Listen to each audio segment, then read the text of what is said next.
ইসলাম নারীদেরকে অধিকার দিয়েছে তার পরিবারের মধ্যে, ইসলাম নারীদেরকে বাহিরে অধিকার দেয় নাই। ইসলাম নারীদেরকে অশ্লীল পোশাকের মধ্যে অধিকার দেয় নাই। ইসলাম নারীদেরকে খারাপ কাজ করার অধিকার দেয় নাই। ইসলাম নারীদেরকে টিকটক ভিডিও, ফেসবুকে ভিডিও আপলোড করার অধিকার দেয় নাই। মেয়ে ছেলেদেরকে নিয়ে, বন্ধু বান্ধবদেরকে নিয়ে নাচানাচি না করলে নাকি বিয়ে জমছেই না। আর ওই মেয়ে, যে মেয়ে বন্ধু বান্ধবদের সাথে বিয়েতে নাচতেছে, ওই মেয়েকে আপনি আপনার ঘরের মধ্যে তোলেন। আপনার সন্তান আপনার কাছে এমন মা রেজাব করে না, কাল কিয়ামতের ময়দানে আপনার সন্তান আপনার নামে বিচার দায়ী করবে যে আল্লাহ। আমি আজকে নারীদেরকে ছোট করব না, কারণ একটা নারী হচ্ছে আমার মা, ওই একটা নারী আমার বোন, আমার স্ত্রী। ওই নারীকে আমি ছোট করার যোগ্যতা আমি রাখি না।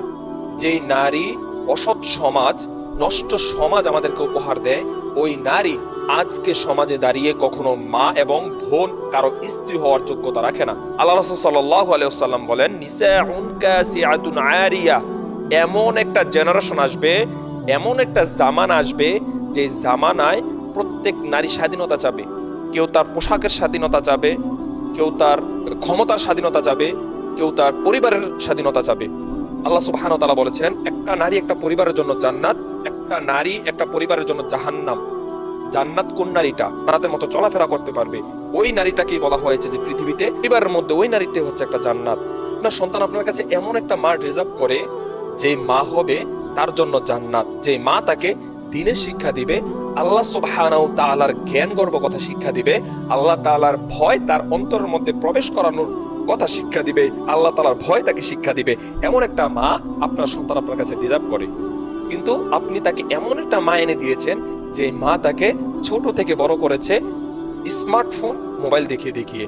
সে খাবার খাইতে বসে, তার সামনে মোবাইল। এমন একটা জেনারেশন আমরা বড় হচ্ছি, যে জেনারেশনের মধ্যে সন্তানের প্রতি মায়ের কোনো ভালোবাসা নেই। ভালোবাসা থাকবে কেন? কিভাবে থাকবে? মোবাইল নিয়ে এত পরিমাণ ব্যস্ত হয়ে গিয়েছে সমাজ, এত পরিমাণ বিজি হয়ে গিয়েছে, এখন সন্তানের প্রতিও তাদের ভালোবাসা কমে গিয়েছে।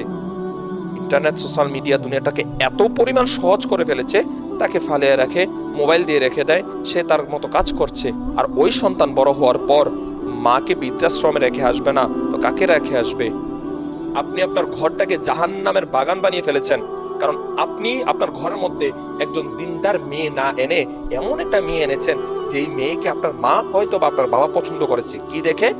মেয়ের রূপ দেখে, মেয়ে কতটা ভাইরাল ওইটা দেখে, মেয়ের কতটা প্রশংসনীয় ওইটা দেখে, মেয়ের মা বাবার কতটা টাকা পয়সার মালিক ওই জিনিস দেখে আপনার বাবা মা সিলেক্ট করেছে।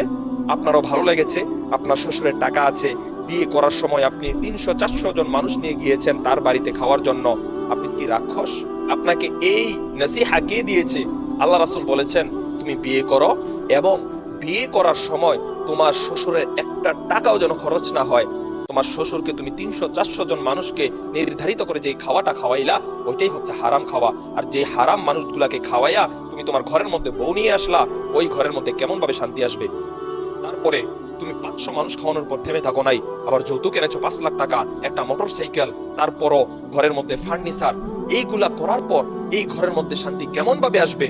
আজকে আমাদের সমাজের বিয়েগুলা দেখেন, যে বিয়েগুলা হচ্ছে শয়তানের আকাঙ্ক্ষা। বিয়ের মধ্যে নাকি স্পিকার না বাজলে বিয়েই হবে না, বিয়ের মধ্যে হলুদ অনুষ্ঠান না হলে বিয়েই হবে না। আস্তাগফিরুল্লাহ। মেয়ে ছেলেদেরকে নিয়ে, বন্ধু বান্ধবদেরকে নিয়ে নাচানাচি না করলে নাকি বিয়ে জমছেই না। আর ওই মেয়ে, যে মেয়ে বন্ধু বান্ধবদের সাথে বিয়েতে নাচতেছে, ওই মেয়েকে আপনি আপনার ঘরের মধ্যে তোলেন। আপনার সন্তান আপনার কাছে এমন মা রিজার্ভ করে না, কাল কিয়ামতের ময়দানে আপনার সন্তান আপনার নামে বিচার দায়ী করবে যে আল্লাহ, আমার বাবা আমাকে এমন মা এনে দিয়েছে, যে মা আমাকে দুনিয়া ছাড়ার কিছুই চিনায় নাই, এমন একটা মা আমাকে এনে দিয়েছে। আপনি কি বলবেন? আপনি কি বলবেন? এই জেনারেশন এত খারাপের দিকে যাচ্ছে আপনার আমার জন্য। আমরা কেন এত অসৎ হয়ে যাচ্ছি? আমরা কেন এত খারাপ হচ্ছি? আমাদের বিবেক কেন কাজ করে না? আমরা এই সমাজের সাথে নিজেকে কেন আবৃত করে রেখেছি? কখন শুধরাবো? অধিকার তো সবাই চায়, কিন্তু ইসলাম নারীদেরকে অধিকার দিয়েছে ঘরের মধ্যে, ইসলাম নারীদেরকে অধিকার দিয়েছে তার স্বামীর কাছে, ইসলাম নারীদেরকে অধিকার দিয়েছে তার পরিবারের মধ্যে। ইসলাম নারীদেরকে বাহিরে অধিকার দেয় নাই। ইসলাম নারীদেরকে অশ্লীল পোশাকের মধ্যে অধিকার দেয় নাই। ইসলাম নারীদেরকে খারাপ কাজ করার অধিকার দেয় নাই। ইসলাম নারীদেরকে টিকটক ভিডিও, ফেসবুকে ভিডিও আপলোড করার অধিকার দেয় নাই। আল্লাহ রাসূল বলেছেন, নারীদের কণ্ঠ পর্দা, নারীদের চোখ পর্দা, নারীদের হাঁটার মধ্যেও পর্দা। আপনি মুখ না দেখিয়ে ভিডিও করে সোশ্যাল মিডিয়াতে আপলোড করে বলেন আলহামদুলিল্লাহ, এটা কেমন পর্দা? সাল্লাল্লাহু আলাইহি সাল্লাম বলেছেন আপনার চোখও পর্দা। আপনি চোখ দেখিয়ে জাতিকে কি বোঝাতে চান? আপনি রূপবতী হয়ে গিয়েছেন? আপনার বোরকার স্টাইল কেন এমন হবে? পশ্চিমাদের স্টাইলে আপনি বোরকা বানান। আল্লাহ রাসূল সাল্লাল্লাহু আলাইহি ওয়াসাল্লাম বলেছে তুমি নিজেকে এমন ভাবে যত্ন করে রাখো যেমন ভাবে মানুষ স্বর্ণ এবং রূপা যত্ন করে রেখে দেয়। নারীরা হচ্ছে যত্নশীল একটা জিনিস, এটা শো অফ করার জিনিস নয়। নারী হচ্ছে যত্নশীল জিনিস। স্বর্ণ এবং হীরার চেয়েও দামি নারী, তাদেরকে যত্ন করে রাখতে হবে।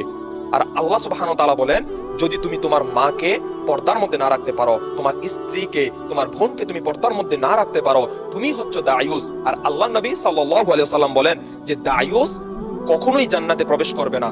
তুমি দায়ুস, কারণ তোমার মা, তোমার স্ত্রী, তোমার বোন তোমার সামনে দিয়ে বেপরদা ভাবে চলাফেরা করে, হাজার হাজার ছেলের সাথে কথা বলে, শত শত ছেলের সাথে উঠা বসা করে, তার সে বাজার করার জন্য পুরুষদের সাথে বাজারে যায় মিশামিশি করে, কথাবার্তা বলে। আর তুমি তাদেরকে সামাজিকভাবে ছেড়ে দিয়ে নিজেকে স্মার্ট মনে করো। তুমি স্মার্ট হতে পারো দুনিয়ার মধ্যে। সাল্লাল্লাহু আলাইহি ওয়াসাল্লাম বলেছেন তুমি হচ্ছে দায়ুস, তুমি কখনো জান্নাতে প্রবেশ করবে না, প্রবেশ করবে না, প্রবেশ করবে না।